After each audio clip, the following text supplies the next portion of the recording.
청소년들이요, 여러분들하고 같이 예배 드리니까 예배 태도가 너무 이렇게 발라가지고 바른 모습을 보여서 한 달에 한 번 이렇게 드리는 것도 참 좋지 않을까. 이제 애들이 본 게 없으니까 막 3층에서 예배 드리면요, 막 핸드폰 하고, 좀 개판, 좀 가깝지만, 또 우리 어른분들이 계시니까 참 좋은 것 같습니다.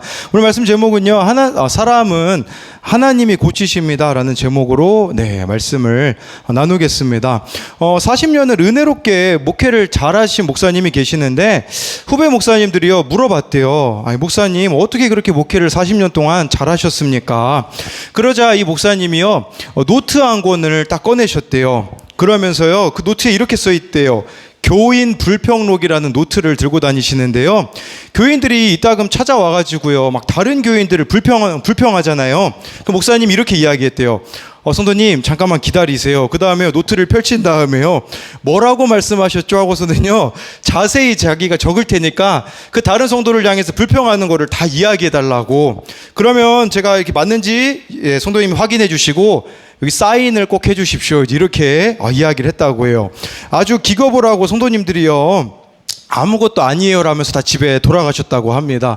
40년 동안 그렇게 목회를 하니까요 교회가 평안했다고 합니다. 오늘 말씀은 이 비판에 대한 부분인데요, 만약 여러분이 누군가를 비판하는 것을 기록한다고 생각해 보십시오. 이것은 두려운 기록이에요. 그런데 우리가 하나님 앞에서 다 우리의 말과 행동이 기록된다라는 것을 알아야 합니다. 정말 주님 앞에 섰을 때 두려운 것이죠. 왜냐하면 내가 한 말로 나는 심판을 받을 수밖에 없기 때문이라는 것이에요. 그래서 우리가 여기 앞에 써붙였잖아요. 당신이 나보다 옳습니다. 우리 딱 김진규가 드럼 칠 때 딱 앉아 있으니까 너무 잘 어울려가지고 아까 우리 은혜가 사진 찍었거든요. 그러면서 김병호 안수집사님한테 딱 보내주면 되겠다 이렇게 얘기했거든요. 진규가 이 고백이 아버지한테 되면요, 제가 봤을 때 이 가정 화목할 겁니다. 우리 모두가 다 솔직히 이 고백만 되면요, 뭐 교회든 가정이든 이것만 되면 사실은 뭐 화목하거든요. 근데 이게 안 돼서 내가 당신보다 옳습니다가 돼버리니까 화목하지 못하지 않을까, 이런 생각이 드는 거예요. 제가 이제 지난주에 들은 소식인데 어제 저에게 또 이 소식이 들려왔어요. 그건 뭐냐면 우리 교회 4층 화장실에 누가 이렇게 큰 변을 봐놨다라는 소식이 들려왔어요. 이 화장실 청소 담당인 제가 2주 동안 휴업을 했기 때문에 벌어진 일인데 저는 참고로 이 변기 뚫기 고수입니다. 왜냐하면 군대에 있을 때 제가 그 화장실 청소 담당이었거든요. 하루에 여러분 남자들이요 그 변기가 제가 봤을 때 9개인가 10개 있었거든요. 매일 4개 5개가 이렇게 막혀 있더라고요. 그래서 그거 뚫는데 제가 전문가여서 바로 4층에 가가지고 이렇게 변기를 뚫었습니다. 오늘 아침에 가서 청소를 했는데 문득 이런 생각이 들더라고요. 4층에서 분명히 화장실 변기가 막혀 있는 걸 본 사람이 꽤 있을 텐데 수습할 수 있는 기회가 다 각자가 있거든요. 근데 다 수습하지 않으시고 또 제 손길이 닿을 때까지 기다려주시는 여러분들의 모습을 봤는데 무슨 생각이 드냐면요, 우리가 다른 사람의 더러움, 연약함이 보이잖아요. 그건 하나님이 보여주시는 데는 있잖아요. 여러분들 보고 손가락질하라고 비판하라고 보여주시는 게 아니거든요. 덮으라고. 내가 어떻게 그 연약함, 그 더러움을 덮어줄 수 있을까를 우리는 고민해야 되는데 그러고 싶진 않거든요. 그러다 보니까 너무나 많은 비판이 이 교회 가운데 있지 않느냐라는 것이에요. 여러분들이 정말 누군가를 비판하고 싶을 때 그때는 그 사람을 사랑할 기회로 여긴다면 우리의 신앙에 유익이 될 수 있다라는 것이에요. 내가 아무리 비판해도 여러분 사람은 안 바뀝니다. 그렇기 때문에 하나님이 고치실 것을 믿고 나는 그냥 말씀에 순종하면서 나아가는 것밖에 없다라는 것을 알아야 합니다. 그래서 저와 여러분들이요 이 비판하고 싶을 때 어떻게 해야 될지 오늘 말씀을 통해서 같이 나눌 텐데요. 비판하고 싶을 때는요 나를 돌아볼 수 있는 기회입니다. 제가 1, 2절 성경을 가지고 오지 않았네요. 1, 2절 말씀을 보면요, 비판을 받지 아니하려거든 비판하지 말라. 너희가 비판하는 그 비판으로 너희가 비판을 받을 것이요 너희가 헤아리는 그 헤아림으로 너희가 헤아림을 받을 것이니라 라고 말씀해 주고 있어요.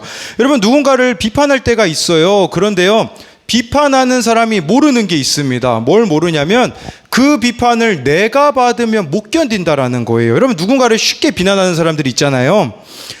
다른 사람의 비난을 못 받아들입니다. 그렇기 때문에 비난을 하는 것이죠. 또 비판하는 사람일수록 정말 이렇게 많은 사람들의 비판을 받아들이지 못하는데 여러분들이 돌아보셔야 되는 것은 얼마나 비판을 내가 받아들이는가 하는 사람이라는 것이에요. 나는 비판받기 싫어하면서 다른 이들에게 비판하기를 좋아한다면 그것은 자신을 돌아보지 못하고 있다라는 증거라는 사실이에요. 찰스 스윈돌 목사님이요, 비판하지 말아야 될 7가지 이유를 이렇게 이야기하신 것을 봤는데요. 첫 번째로요, 우리는 모든 사실을 다 알지 못하기 때문이에요. 두 번째로는요, 우리는 그 동기를 완전히 이해하지 못하기 때문이고요. 셋째는 우리는 완전히 객관적으로 사고할 수 없고요. 넷째는요, 그 상황에 있지 않으면 정확하게 알 수 없고요. 다섯째는 우리가 보지 못하는 부분이 있어요. 여섯째는 우리에게 편견이 있고 그래서 시야가 흐려질 수 있고요. 일곱째는 우리는 불완전하고 일관성이 없기 때문이에요. 어제 무슨 일이 있었냐면 제가 샤워를 하고 나왔는데 우리 강한결이요, 그 급탕, 보일러 급탕을 딱 꺼줬어요. 그래가지고 저한테 아빠 나 잘했지, 이제 또 이게 항상 생색 장난 아니에요 우리 한결이. 예, 그래가지고 아빠 나 잘했지 그랬는데 예찬이가 갑자기 막 한결이한테 보일러 왜 끄냐고, 끄면 안 된다고 이야기를 해서 제가 예찬이를 비판할 뻔했거든요. 근데 왜 예찬이가 끄지 말라고 했냐면 엄마가 얘가 설거지하고 있는 걸 본 거예요. 그러니까 제가 만약 예찬이한테 야, 왜 보일러 그거 끄는 게 맞는데 라고 했다면 실수할 뻔했던 거죠. 이게 그 내용인 거예요. 우리는 다 알 수가 없기 때문에요, 그 사람의 입장, 그 사람의 상황을 알지 못하기 때문에 비판해서는 안 된다라는 것이에요. 여러분, 우리가 알지 못하고 비판해서 부끄러움을 느낄 때가 얼마나 많은지 알아야 합니다. 또한 기억해야 되는 것은 얼마나 내가 다른 사람들에게 지금까지 용납받았는지를 생각하면 비판하기가 어려울 거예요. 지금 여러분들이 이 자리에 있기까지요, 많은 사람들이요 인내해 줬기 때문에, 참아 줬기 때문에 있는 거지, 비판해가지고 여러분들이 이 자리에 있는 것은 아니라는 사실이에요. 그렇기 때문에 내가 마땅히 비판받아야 할 행동과 말을 했음에도 불구하고 나를 용납해 준 사람이 있기 때문에 내가 존재한다라는 것을 안다면 쉽게 비판할 수가 없다라는 것이에요. 여러분, 속담에 이런 말이 있죠. 미운 자식 떡 하나 주고 예쁜 자식 매 한 대 더 준다. 찾아보니까 저렇게 나오더라고요. 근데 저와 여러분들이요, 비판에 대해서도 이렇게 쓰일 수 있다는 생각이 들어요. 여러분, 비판하고 싶은 사람 있잖아요. 떡 하나 더 주시면 됩니다. 근데 우리는 자꾸 비판하고 싶은 사람을요, 말과 행동을 매로 때리는 것과 같을 때가 많다라는 것이에요. 요즘 교회를 나왔다가 안 나왔다가 하는 청년이 있거든요. 이 청년이 교회를 너무 왔다 갔다 하니까 우리 다른 청년이 2주 연속으로 주일을 안 빠지면 탕후루를 사주겠다, 이렇게 이야기를 했거든요. 어떻게 됐을까요? 한 주는 나오고 한 주는 안 나와가지고 탕후루를 언제 먹을지 모르겠어요. 네, 지금도 먹지 못하는 상태인데, 그런데 지지난주는 나오고 지난주는 안 나왔기 때문에 탕후루는 물 건너갔거든요. 근데 지난주 월요일에 이 청년에게 탕후루를 사서 갖다 줬습니다. 뭘 이야기하고자 하는 거냐면, 비판하고 싶으면요 더 사랑해 보는 거예요. 어느 장로님이요, 실제 있었던 일인데 어린아이가 막 교회에서 뛰어다녀가지고요 교회에서 뛰지 말라고 했대요. 근데 이 어린아이가요 그 뒤로부터 교회 발길을 끊었다고 합니다. 교회에서 뛰지 말라는 거는 맞는 말이에요. 그런데 대상이 어린아이였다라는 거죠. 여러분, 이걸 말씀드리는 거예요. 여러분, 답을 이야기는 하긴 해야 돼요. 근데 그 사람의 신앙의 수준이 어떠한지를 알고 이야기하셔야 돼요. 이 사람의 신앙의 수준이 어린아이잖아요. 소화를 하지 못한다라는 사실을 말해주는 것이에요. 그러면 어떻게 접근하면 될까요? 장로님이요, 그 뛰어다니는 아이를 불러다가 먼저 안아주고서는요 교회에서 뛰어다니는 게 아니라고 이야기해줘요. 그리고서는요 이따가 잠시 보자고 하고서는요 짜장면을 한번 사주어 보십시오. 그 아이 절대 교회를 안 떠납니다. 저는 이 원리를 누구에게서 배웠냐? 강혜찬한테 배웠습니다. 우리 예찬이가 교회분들 중에 누구를 가장 좋아할까요? 김병호 안수집사님을 가장 좋아합니다. 왜 그러냐? 얘는요 막 너무 말썽꾸러기고 장난꾸러기잖아요. 근데 김병호 안수집사님은 이런 예찬이를 볼 때마다 저런 애가 나중에 잘 먹고 잘 산다고 이렇게 이야기를 해주시고요. 그리고 막 가끔 구역 예배 올 때 한번 지난번에 총을 선물해 준 적이 있어요. 그래서 예찬이가 구역 예배가 있을 때 이 집은 꼭 가고 싶어해요. 김병호 안수집사님 집은요 무슨 일이 있어도 가려고 해요. 근데 김병호 안수집사님이 예찬이 보고 예찬아 너 뛰어다니지 말아라, 들을 거예요, 쟤는요. 왜 그러냐? 이미 사랑한 흔적이 있기 때문에 받아들이는 거죠. 이걸 이야기 드리는 거예요. 정말 여러분들 누군가를 비판하고 싶으시잖아요. 시간을 보내세요. 밥을 사주세요. 그리고 대화를 들어보잖아요. 이야기 듣다 보면요, 딱 타이밍이 와요. 내가 해주고 싶은 말을 하는 타이밍이요. 상대가 딱 그 타이밍을 만들어 주거든요. 그때 이야기하면 이게 먹혀드는데, 우리는 시간 보내기 싫어하면서 그 사람하고 밥 사주기 싫어하면서 말로만 고치려고 하니 되어지지 않는다라는 사실입니다. 어제 어느 청년이 이런 큐티를 나눴더라고요. 지금 내가 회피하고 있는 문제는 무엇이며 그것으로 누구에게 책임을 전가시키고 있습니까? 이 청년이요, 자기에게 상담을 하러 오는 청년들이 있으면요, 사람들이 있으면 좋은 말만 해줬다고 합니다. 예, 기분을 좋게 했지만 결론적으로는 아무런 도움이 되지 않았다라고 이야기를 하더라고요. 그러면서 이 청년이 아는 분이 있는데 저렇게 상담하는 게 맞다라는 생각이 들었는데 세 가지 특징이 있었다고 해요. 첫 번째로는요, 최대한 끝까지 듣고 끊지 않는다. 두 번째로는 공감과 애정이 베이스로 깔려 있다. 세 번째로는요, 말로만 하는 것이 아닌 본인이 진짜 실천하는 모습을 보인다라고 했을 때, 이 세 가지가 있는 자기가 아는 분의 이 모습을 통해서 맞는 말이지만 기분 나쁘지 않고 사랑해서 저렇게 말씀하시는가라고 느낀다라고 이야기를 하더라고요. 정말 좋아요, 여러분들이요. 비판 이전에 사랑이 먼저라는 것을 기억하신다면 된다라는 것이겠죠. 그래서 이것에 대한 적용 질문은요, 누군가를 비판하기는 좋아하지만 정작 다른 사람의 비판을 받아들이지 못하는 사람은 아닌가요? 비판하고 싶은 사람에게 나의 시간과 물질과 품을 내어줄 수 있나요? 네, 저는 비판하고 싶을 때요, 맛있는 걸 사줍니다. 그러면요, 잘 듣습니다. 그렇기 때문에 여러분들이 정말 비판하고 싶은 사람이 있으면요, 내가 저 사람 밥 사줄 때구나, 이렇게 생각하시면 되는 것이에요. 두 번째로요, 내 속에 들보를 본 채로 비판해야 됩니다. 우리 3절부터 5절을 같이 읽어보겠습니다. 시작. 어찌하여 형제의 눈 속에 있는 티는 보고 내 눈 속에 있는 보라, 내 눈 속에 들보가 있는데 어찌하여 형제에게 말하기를 나로 내 눈 속에 있는 하겠느냐? 외식하는 자여, 먼저 내 눈 속에서 들보를 빼어라. 그 후에야 밝히 보고 형제의 눈 속에서 티를 빼리라. 5절에 보니까요, 티를 빼야 된대요. 누가 잘못한 거 있으면 지적은 해줘야 돼요. 그런데 그 이전에 이루어져야 되는 것은 뭐냐면, 내 속에 있는 들보를 본 상태로 상대방의 티를 이야기해줘야 된다라는 거예요. 내 모습은 안 보이고 상대방의 모습만 크게 보여서 이야기하면 되지 않는다라는 것이에요. 네, 여러분, 세상에서 장애 중에 가장 불행하다고 느끼는 게 뭐가 있을까요? 보지 못하는 겁니다. 그런 사람은 부딪히고 넘어지고 불편하기가 짝이 없어요. 근데 더 슬픈 게 뭔지 아십니까? 그것은 자신을 못 보는 사람입니다. 그런 사람은 자신의 더러움을 보지 못하기 때문에요, 회개할 줄을 모릅니다. 여러분들이 만약에 시각장애인이다라고 생각해 보세요. 제일 먼저 눈이 떠진다면 뭘 보고자 하겠습니까? 여러분, 자연을 보겠다, 다른 사람을 보겠다. 아니에요. 시각장애인이었다가 평생 못 보다가 눈 뜨면 뭘 보고 싶냐면 나를 보고 싶은 게 정상이잖아요. 영적인 눈이 떠지면요, 내가 보여야 정상이거든요. 근데 우리는 영적인 눈이 떠졌다라고 말하면서 다른 사람이 보인다면 그것은 영적인 눈이 떠진 게 아니라는 사실이에요.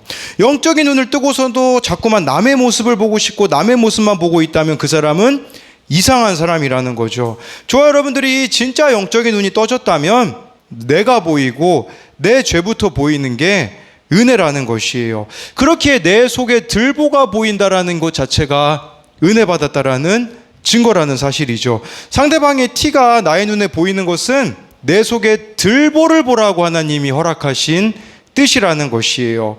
내 들보를 보아야 상대방의 변화를 기대할 수가 있습니다. 오늘 큐티 묵상 간증에요, 그 청소년용에 보니까요, 어느 부모님이 쓰신 내용인데요, 이분은 여자분이신데 외모가 되게 아름다우신가 봐요. 외모가 괜찮았던 저는 어렸을 때부터 길거리에서 이성의 대시를 많이 받았습니다. 대학생 때는 남학생들이 제 숙제를 해주기도 하고, 어느 모임에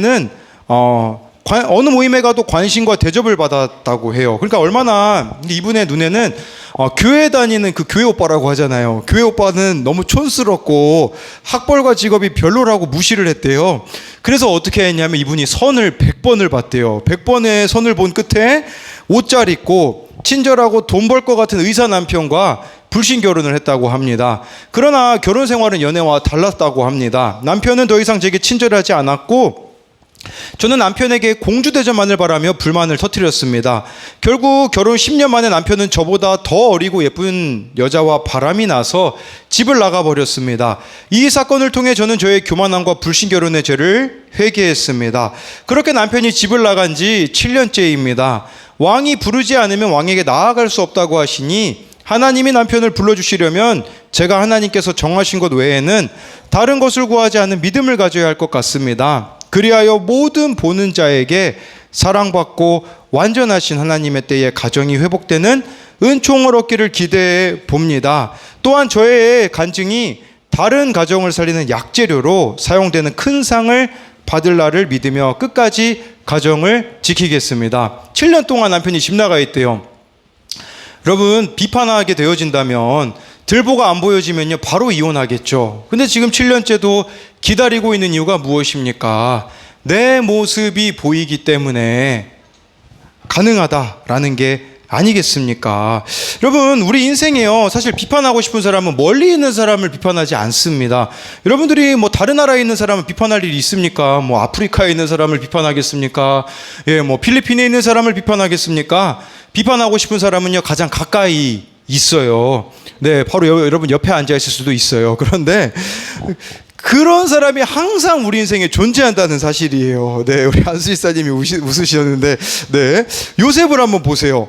요셉의 형제들이요 동생인 요셉을 인신매매로 팔잖아요. 요셉이 형들만 평생 묵상했으면 어떻게 됐을까요? 우울증으로 자살했을 겁니다. 그런데 그 가운데 요셉에게 하나님의 은혜가 임했다라는 사실이에요. 저와 여러분들이 힘든 거 주님이 아세요. 그렇기 때문에 은혜를 구하셔야 돼요. 생각해 보세요. 요셉이 악랄한 형제들이 아니라 친절하고 좋은 형님들하고 같이 살았다면요 성경에는 기록이 안 됐을 거고요 총리가 될 일은 없었을 거라는 사실입니다. 분당 우리 교회 이찬수 목사님이 쓰신 죽으면 죽으리라의 책에 보면요, 네, 이 이찬수 목사님이 상처받지 않는 비결을 이야기하시더라고요. 상처는 그 사람을 묶어두는 족쇄입니다. 상처는 인생의 흉기입니다. 이찬수 목사님이요 후배 젊은 교역자들에게요 목회를 잘하기 위해서는 보고 요리를 잘해야 한다라고 자주 이야기한다고 해요. 어릴 때 목사님이 이 신문을 보니까 보거 요리를 잘못해서 목숨을 잃었다는 신문 기사를 본 적이 있대요.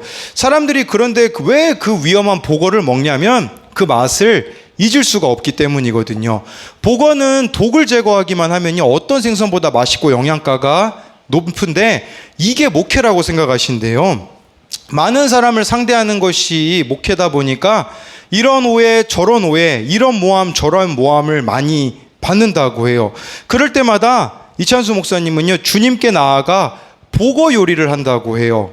보거 요리가 뭐냐면 나를 위해서 하는 충고가 아니라 수치의 자리에 빠뜨리기 위한 의도된 비난이라고 해도 보거 요리하듯이 독을 잘 발라내면 그 모함을 통해 내가 얻을 수 있는 교훈이 많음을 경험했다고 해요. 나를 음해하고 죽이려는 독을 잘 발라내어 상처받지 않으면서 그 내용 속에 들어있는 내가 귀 기울여야 할 나의 약점을 시인하고 하나님께 나아가면 하나님은 그 약점을 고쳐주시고 치유해 주신다라고 말해주고 있어요. 여러분, 때로는 듣고 싶지 않은 말 들을 때가 있거든요. 그때 저와 여러분들이 해야 되는 게 뭔지 아세요? 보고 요리예요. 보고 요리는 뭐냐면 하나님께 그 문제 가지고 가보잖아요. 정말 막 얼토당토하는 말 들을 때도 있거든요. 저도 보면 억울할 때가 왜 없겠어요. 그런데 하나님께 나아가잖아요. 하나님이요 번역기를 돌려주세요. 그 사람의 이야기가요 가시가 빠지게 되더라고요. 정말 들을 말을 들었습니다가 되더라고요. 무슨 말이냐면 그 이면에 제가 고쳐야 되는 한 가지가 꼭 보이더라고요. 그게 깨달아지니까요 나에게 심한 말을 한 그 사람이 은인이 되어지는 일들이 일어나게 되더라고요. 근데 우리는 어떻게 되냐면요, 근데 우리는 보고 요리를 안 하려고 해요. 그 말만 묵상하다 보니까, 들을 말을 들었습니다가 아니라 왜 나에게 이런 말을 합니까가 되어버릴 때가 많다라는 것이죠. 우리 6절 말씀 계속해서 읽어보도록 하겠습니다. 시작. 거룩한 것을 개에게 주지 말며 너희 진주를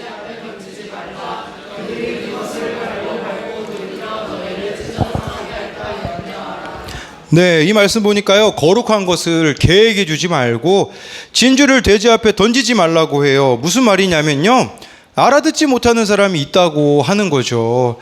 여러분, 내가 내 죄만 보고 내 십자가만 보고 이 길을 걸어가잖아요. 그럴 때 여기 보니까 그 가치를 알지 못하여서요, 나를 짓밟는 사람이 있대요.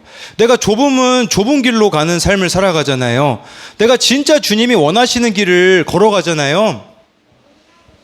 네, 나를 밟고 찢어 상하게 하는 일들이 있다라는 것이죠. 우리 신앙이 잘하려고 하면 여러분 평탄대로일까요? 아니에요. 더 어려워집니다. 더 어려운 나를 짓밟는 사람들이 생기게 될 거고요. 내 마음이 찢어 상하게 될 일들 투성일 수 있다라는 것이에요. 이때 우리에게 필요한 게 뭘까요? 애통함으로 하나님께 기도하는 거예요. 나를 짓밟고 찢어 상하게 하는 사람을 비판할 게 아니라 끝까지 십자가의 길로 놓고 나는 가야 한다라는 거예요. 여러분, 어찌 보면요, 눈물이 많이 필요할지도 몰라요. 어쩌면 여기 개와 돼지 같은 자라고 하잖아요. 인간 같지 않은 개와 돼지 같은 자가 우리들에게 있다라니까요. 여러분들을 힘들게 하는. 그러나 그때 저와 여러분들이 하나님 앞에 눈물 흘리고 싶어 하지 않기 때문에 문제가 해결되지 않는 것이죠. 내가 잘못 결혼했다고, 내가 잘못 자녀를 낳았다고 말할 게 아닙니다. 내가 내 배우자를 위하여서 얼마나 울고 있는가, 내가 내 자녀를 위하여서 얼마나 울고 있는가, 그걸 보라는 거예요. 내가 정말 이 구속사를 깨달았다면 그 거룩한 것들을 있잖아요. 이렇게 개와 돼지와 같이 그 가치를 모르는 자들 때문에 힘들어하지 말고 내 갈 길을 가라는 것을 말씀해 주고 있어요. 저는 되게 쉽게 낙심하는 사람이거든요. 뭐 제가 설교할 때는 물론 뭐 새벽 기도는 별로 큰 기대를 안 해요. 여러분들이 많이 안 나오시는 걸 이미 알기 때문에. 근데 예를 들어 뭐 수요 예배, 뭐 금요 기도회 때 이제 제가 설교를 하잖아요. 솔직히 낙심되는 때가 있어요. 언제 낙심이 되냐면, 이 성도님들이 물론 다 바쁘고 힘들어가지고 이제 빠지실 때가 있는데, 그러면 예배 자리에 막 성도님들이 많이 빠지면 저는 좀 그런 생각이 솔직히 들어요. 이게 제 성적표 같다는 생각이 들거든요. 그러면 막 힘이 들더라고요. 막 설교를 잘하든 못하든이 중요한 게 아니라 그냥 성도님들이 적게 오면 그냥 솔직한 제 마음은 제가 설교를 그냥 무조건 못한 거라고 그날은 느끼게 되더라고요. 낙심이 되고 그런 마음이 드는데, 제가 그 금요 기도회 때 설교했던 거를 이제 올렸는데, 뭐 그 부분을 놓고 뭐 제가 여러분들에게 뭐라고 할 수 있겠어요. 제가 할 수 있는 것은 그냥 기도하는 거죠. 하나님, 제 마음 아시죠? 그냥 뭐 저도 불평할 게 왜 없겠어요. 하나님, 제가 얼마나 열심히 준비하는데 왜 성도님들이 안 올까요? 제가 참 무능력한 사람입니다라고 말할 수 있겠죠. 근데 아니에요. 그냥 은혜 구하는 거예요. 하나님, 은혜 베풀어 주세요. 어제 어느 분이 그 금요기도회 설교를 듣고서는, 저는 금요기도회 때 또 설교 되게 못했다고 생각을 했거든요. 많이 빠지셔가지고. 근데 어느 성도님이 이렇게 댓글을 남겨주셨더라고요. 오늘 큐티 설교 너무너무 좋았어요. 주님, 몰랐던 말씀이 구슬 깨어지듯 알게 되는 기쁨보다 더 기쁜 것이 없음을 고백합니다. 라고 이런 댓글이 달렸더라고요. 이 댓글 때문에 제가 힘났다라는 말이 아니라, 그런 일들이 있을 때 하나님 앞에 은혜를 구하잖아요. 은혜 주신다니까요. 이걸 보시라는 거예요. 여러분, 너무 힘든 일 있어요. 우리가 진짜 이 말씀대로 살아가면요, 힘든 일 투성이에요. 오늘도 어느 청년이 저한테 그렇게 얘기하더라고요. 목사님, 힘드시죠? 그러더라고요. 저는 뭐 조용할 날이 없어요. 오늘도 힘들고 내일도 힘들고 은퇴하는 날까지 힘들 것 같아요. 그런데 중요한 것은 뭐냐면요, 힘들 때마다 제가 하는 게 있어요. 은혜 구하는 거예요. 하나님, 저도 그런 생각 들 때가 있어요. 하나님, 저기 이렇게 가는 게 맞을까요? 이렇게 걸어가는 거 사람들이 알아주지 않는 것 같은데 이렇게 살아가는 게 맞을까요? 라는 마음이 들 때마다 하나님이요, 소소한 은혜를 주시더라고요. 막 지쳐서 쓰러질 것 같은 그때마다 예, 저는 그런 경험을 해요. 심폐소생술을 막 하나님이 해주세요. 막 이렇게 지쳐 쓰러져가지고 하나님 아무것도 할 수 없어요라고 하면 금요일 날 제가 성적표가 좀 안 좋았잖아요. 그런데 금요일 밤에 이제 전화가 2개가 찍혔더라고요. 우리 교회 청소년부 출신인데 지금 청년이 된 애들이에요. 한 명은 누구냐? 김시복한테 전화가 딱 찍혔더라고요. 우리 시복이가 저한테 전화하더니 목사님 제가 바빠서 교회 못 가서 너무 죄송해요 그러더라고요. 저한테 갑자기 생뚱맞게 금요일에요. 예배 끝나고 나서. 그래가지고요 다음 주에 저랑 같이 밥 먹기로 했거든요. 또 한 명은 누구냐면 우리 김민성한테 전화가 왔더라고요. 예, 군대 가기 1달 전이래요. 그래서 생각나서 아산에 왔는데 천안 살거든요. 예, 생각나서 전화했다고 하면서 그래서 제가 참 고맙다. 역시 너밖에 없다. 이제 이렇게 이야기하니까요. 얘가 그렇게 저한테 이야기하더라고요. 그럼 남자들끼리는 이렇게 뭐 이런 말 잘 안 하는 거 아시죠? 네, 남자들끼리는. 근데 이 애가요, 저한테 이렇게 얘기하더라고요. 목사님, 제가 어떻게 목사님을 잊겠어요? 제 친구들도 항상 목사님에게 다 같은 마음이에요 라고 이야기하더라고요. 저는 솔직히 낙심하고 있었거든요. 이 애들이 그냥 교회 안 나오는 것만 보고서는 저는 낙심하고 실패한 사역자라는 생각을 제가 왜 안 하겠습니까? 근데 그럴 때마다 이렇게 하나님이 응답해 주시니까요, 살 수가 있는 거예요. 여러분, 이 은혜를 좀 경험하셨으면 좋겠어요. 막 욕하고 싶고 비판하고 싶고 혈기 내고 싶고 그럴 때 있잖아요. 그냥 하나님 앞에 한번 울어보세요. 하나님, 저 진짜 저 사람 너무 꼴 보기 싫어요. 네, 뭐 그렇게 하나님 앞에 정말 기도를 하잖아요. 그럼 하나님이요, 반드시 그날에 은혜를 주실 거라는 것을 경험했으면 좋겠다라는 거죠. 제가 맨날 낙심할 일 투성이지만 낙심하지 않는 이유는 뭔지 아세요? 이런 은혜를 하나님이 주실 뿐만 아니라 또 그날 말씀에서 또 위로를 주시는 거예요. 오늘 말씀에서 저에게 위로가 되었던 것은 에스더의 이름. 네, 에스더의 이름이 히브리어로 그 화석류 나무라는 의미를 가지고 있거든요. 이 화석류 나무라는 것은 초막절, 이스라엘 백성들이 1년에 한 번 초막절을 지키는데 그때 이 화석류 나무 가지를 꺾어다가 그 초막절을 기념하거든요. 화석류 나무라는 것은요, 꺾어졌지만 생명력이 있는 나무라고 하더라고요. 에스더의 인생이 꺾어졌잖아요. 부모가 죽었잖아요. 에스더도요, 히브리 이름을 못 씁니다. 에스더라는 그 이름은요, 바벨론 신의 이름이거나 페르시아 신의 이름이었거든요.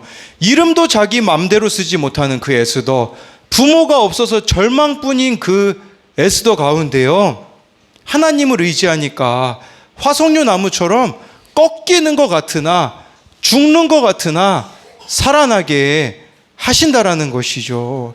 여러분, 우리가 주일날 여러분들이 참 많은 은혜 받으셨으면 좋겠어요. 근데 이 은혜라는 단어 항상 제가 말씀드리잖아요. 라틴어로요, 첫 번째는 선물이라는 의미가 있지만 두 번째는 숙제라는 의미가 있어요. 내가 오늘 은혜 받았으면요, 이번 한 주간 여러분들 숙제하셔야 돼요. 내가 어떻게 이 은혜를 가지고 더 많은 사람들을 사랑할까? 어떻게 내가 내 시간과 물질을 가지고 다른 사람을 더 섬길까 해야 되는데, 우리는 이 은혜를 어디서 까먹냐? 혈기로 까먹어요. 분노하는데 까먹어요. 미워하는데 까먹게 되어지는 것이죠. 왜 이렇게 우리는 서로 비판합니까? 여러분, 그 이유는요, 한 영혼의 소중함을 모르기 때문이에요. 한번 나가서 전도해 보세요. 내 옆에 있는 사람이 얼마나 소중한지 알게 되어서 비판을 멈춘다는 사실이에요. 자꾸 교회가 우리들만의 리그로 가려고 하니 이 안에서 다툼이 일어나고 싸움이 일어나는 거죠. 우리가 정말 나가서 구원의 목적을 둔다면, 내 신앙의 목적도 구원에 있다면요, 우리는 서로 싸우는데 에너지를 쓰지 않을 거예요. 어떻게 하면 내가 저 사람 인생에 이 주님이 주신 은혜를 나누어 줄 수 있을까? 이 고민을 하는 거예요. 그래서 제가 여기 항상 노트 들고 다니면서 조그만 볼펜에다가 적거든요. 그래서 오늘 제가 적은 내용은 그거예요. 은혜를 제가 오전 예배 때 받았잖아요. 그래서 제가 여기다 이렇게 적었어요. 화락치킨을 방문해야겠다. 화실에서 오신 우리 그 선생님 있는데 이번 주에는 내가 화실을 방문해야겠다. 또 우리 교회 지금 많이 안 나오고 있는 애가 있는데 이 아이한테 뭐 올리브영 상품권을 보내서라도 연락을 해야겠다. 이런 거 적는 거예요. 그러다 보니까요, 일주일에 만나야 되는 사람이, 너무 만나야 되는 사람이 많아요. 요즘은요, 김시복도 만나야 되죠. 근데 시간이 없는 거예요. 이런데 여러분들이 열심을 내면요, 비판할 틈이 없다니까요. 비판할 시간이 없다니까요. 근데 왜 이렇게 우리는 비판할 시간이 많나요? 그 이유는 내가 영혼 구원에 관심이 없기 때문이에요. 애통함으로 주님 앞에 울고 있지 않기 때문에, 기도하고 있지 않기 때문에, 우리들이 비판하는데 에너지를 쓰고 있는 것이 아니냐라는 것이죠. 그래서 이것에 대한 적용 질문은요, 다른 사람의 티를 지적하기 이전에 내 안에서 빼내야 하는 들보는 무엇입니까?